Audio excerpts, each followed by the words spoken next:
அதிமுக பாஜக தொகுதி பங்கீடு பேச்சுவார்த்தை சுமூகமாக நடைபெற்றது என்று நைனா நாகேந்திரன் தெரிவித்துள்ளார். அதிமுக பொதுச் செயலாளர் எடப்பாடி பழனிசாமியுடன் பேச்சுவார்த்தை நடத்திய பிறகு நைனா நாகேந்திரன் இதை தெரிவித்திருக்கிறார். இது குறித்தான முக்கிய செய்தியை தற்போது பார்த்துக் கொண்டிருக்கிறோம்.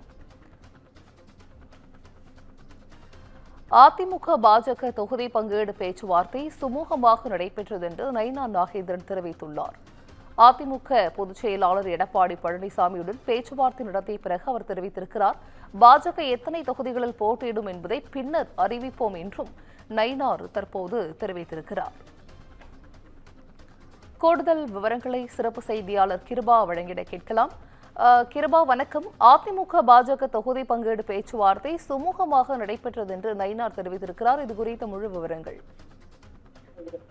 வணக்கம் சிந்திதா. 2026 சட்டப்பேரவை தேர்தலுக்கு அதிமுக பாஜக கூட்டணி ஏற்கனவே உறுதி செய்யப்பட்ட நிலையில் பாஜகவுக்கு எத்தனை தொகுதிகள் ஒதுக்கப்படும் என்பது மட்டும் தொடர்ந்து இழுபறியாகவே இருக்கிறது. தமிழக பாஜக தேர்தல் பொறுப்பாளரான பியூஷ் கோயல் சென்னையில் ஏற்கனவே எடப்பாடி பழனிசாமியை சந்தித்து பேச்சுவார்த்தை நடத்தியிருந்தார்.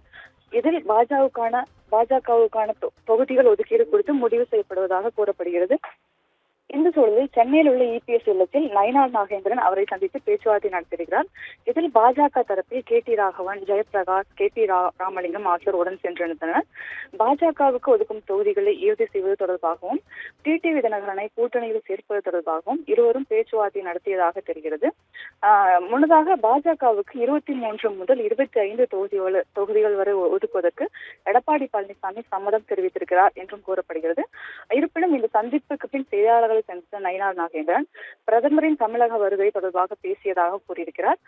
அதே போல எடப்பாடி பழனிசாமியுடன் நடத்திய பேச்சுவார்த்தை சுமூகமாக முடிந்திருப்பதாகவும் அவர் தெரிவித்திருக்கிறார். பாஜக எத்தனை தொகுதியில் போட்டியிடும் என்பதை பின்னர் அறிவிப்போம் என்றும் நயினார் கூறியிருக்கிறார். சென்றுஜா,